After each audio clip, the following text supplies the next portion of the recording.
From KUNC and the NPR network, this is In The NoCo. I'm Brad Turner, in for Erin O'Toole.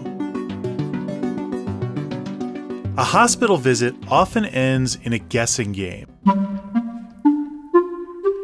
If you hurt your ankle and need an x-ray, you could pay a few $100s or not pay at all. It can depend on which hospital you go to and the deal they've negotiated with your insurance company. That fluctuation in pricing from hospital to hospital is true for many procedures in Colorado. But some new websites might help consumers find answers. One of them, ColoradoHospitalPrices.com, was developed by a nonprofit to let patients look up price estimates for various procedures and find the best value. Colorado Governor Jared Polis was so impressed with the website, he promoted it in a press conference last week. He said it's a first step toward creating market pressure that will level out those price differences. The governor, of course, comes from a business background. He often thinks about issues in a business-related way. That's John Ingold of the Colorado Sun. He reports on healthcare issues. He says the governor has high hopes for websites that could make healthcare pricing more transparent for Coloradans.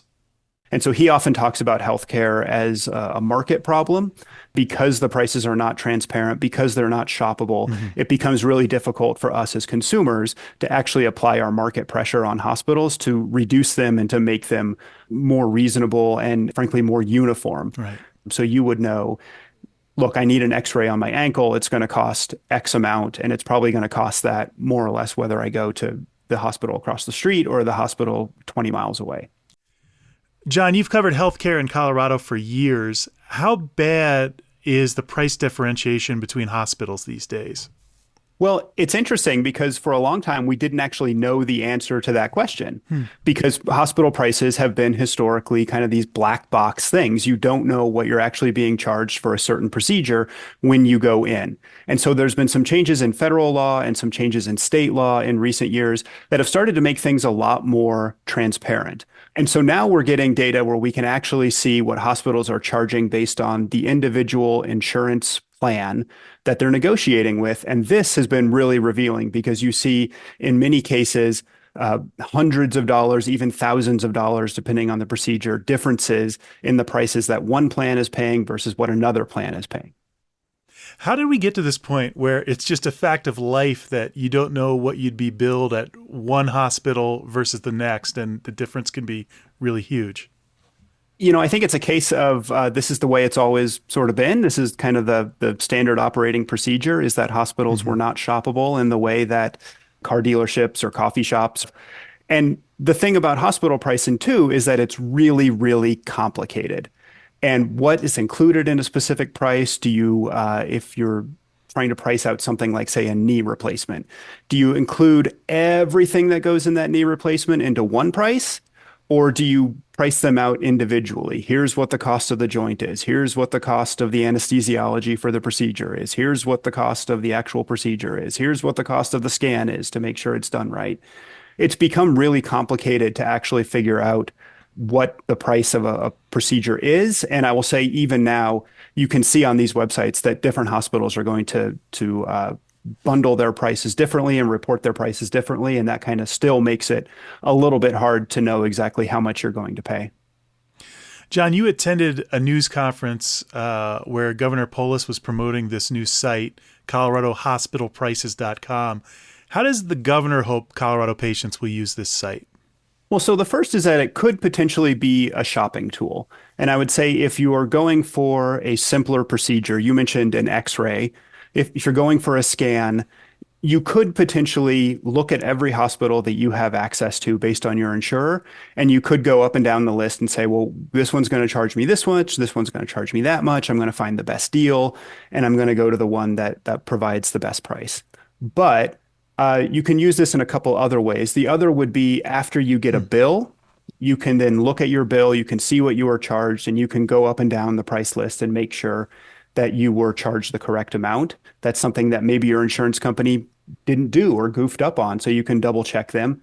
And then the other thing would be for actual insurance companies themselves to use this as sort of a negotiation tool with hospitals to then say, hey, wait a minute, how come we're paying twice as much for an X-ray as our competitor is paying at this hospital. We're going to bring this up to them the next time we negotiate our contract.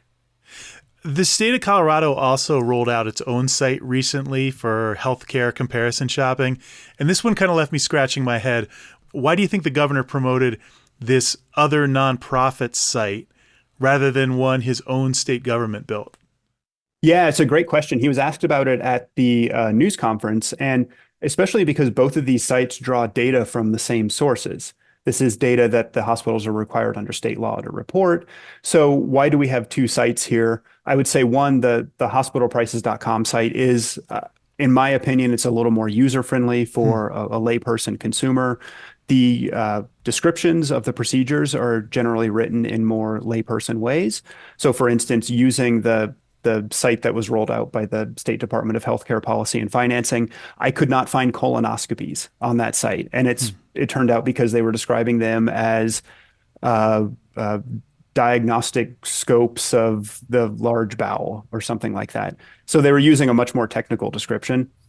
I did end up talking with some folks from that State Department of Healthcare Policy and Financing, and they told me that they see their site more as something that would be used by insurers.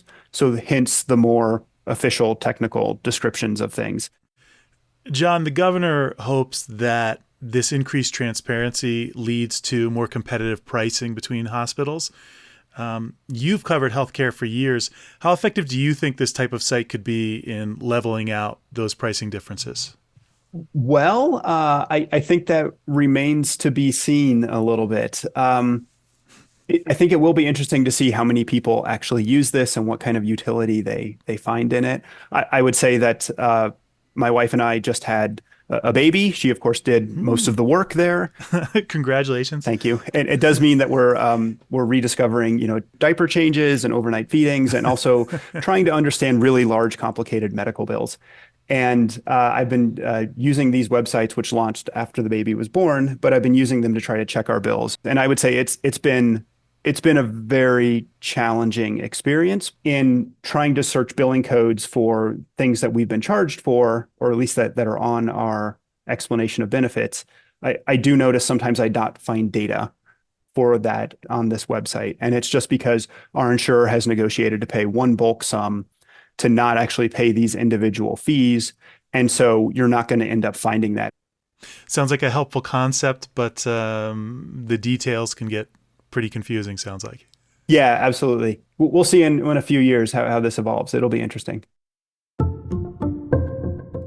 John Ingold covers healthcare for the Colorado Sun. And John says the Colorado Hospital Prices website is a helpful tool, but you might need to do a little research to use it effectively. You need to know which hospitals you might want to go to, as well as the official name for the procedure you're researching. And you might need to know the billing code for that procedure, which could require a call to your insurance company. You can find a link to John's story in our show notes and at KUNC.org. That's it today for In The NoCo. I'm Brad Turner. Thanks for listening.